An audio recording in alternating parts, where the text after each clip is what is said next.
मान्यता है। तो उन सबका विभाजन, उन सबका उपयोग इस तरह से हो कि अधिकतम से अधिकतम समाज का क्या हो, कल्याण हो। और इस तरह की कोई भी आर्थिक जो व्यवहार है, आर्थिक लाभ है, उसमें सभी का क्या हो, बराबर का हक हो। ठीक है।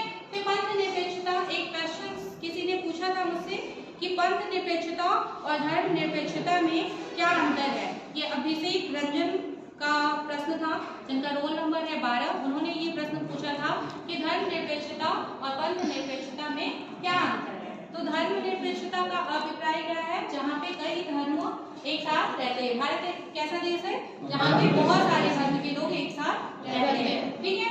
क्या भारत राष्ट्र का अपना कोई धर्म है?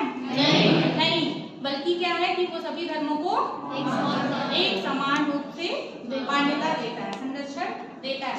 लेकिन पाकिस्तान का क्या, कौन सा धर्म है? इस्लाम। यानी पाकिस्तान अपने एक धर्म को मानता है, वो है इस्लाम। ठीक है, इस्लाम धर्म को मानता है। लेकिन भारत ऐसा नहीं करता है। क्यों? क्योंकि भारत में धार्मिक विभिन्नता देखने को मिलती है। भारत में सिर्फ एक धर्म के लोग नहीं रहते हैं। भारत सभी धर्मों को साथ लेके चलता है, सभी धर्मों का साथ साथ विकास करता है।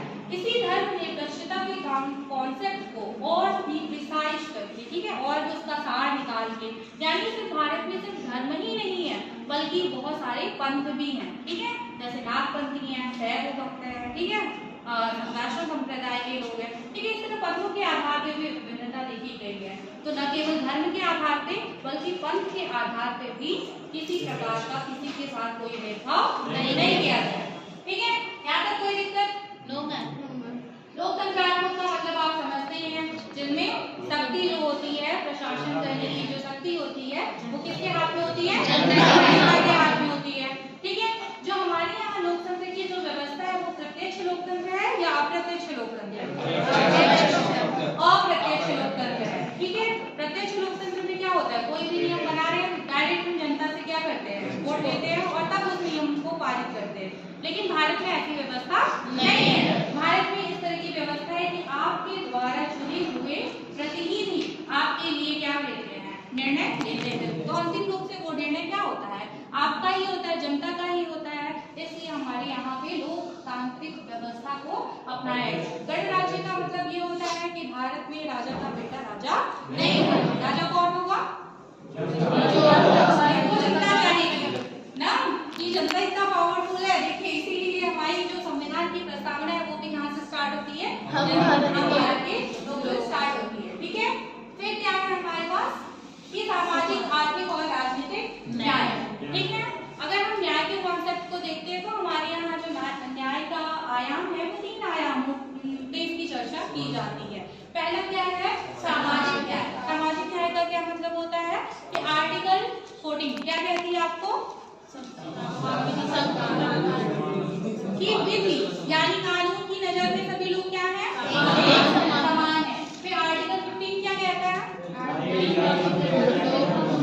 मतलब लिंग, जाति, वर्ण, जन्म स्थान आदि के आधार पर भेदभाव का निषेध की मना है, भेदभाव नहीं करना है। ठीक है, निषेध का क्या मतलब होता है कि एकदम मना है। अगर आप उसका उल्लंघन करते हैं तो आपको दंड दिया जाएगा, आपको दंड सजा भुगतना होगा। ठीक है, आर्टिकल 16 क्या कहता है, लोक नियोजन में अवसर की संख्या।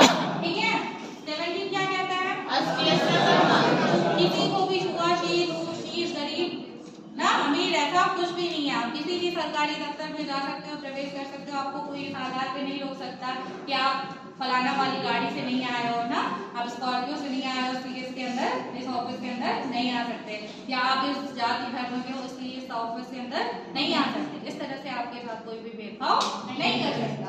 ठीक है, फिर उसके बाद क्या था हमारा आर्टिकल 18 उपाधियों का।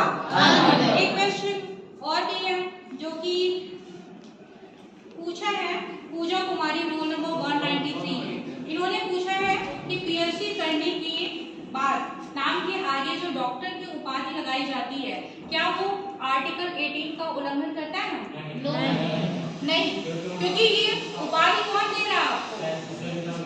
ये उपाधि तो राज्य सरकार, क्योंकि वाइस चांसलर कौन होते हैं हमारे,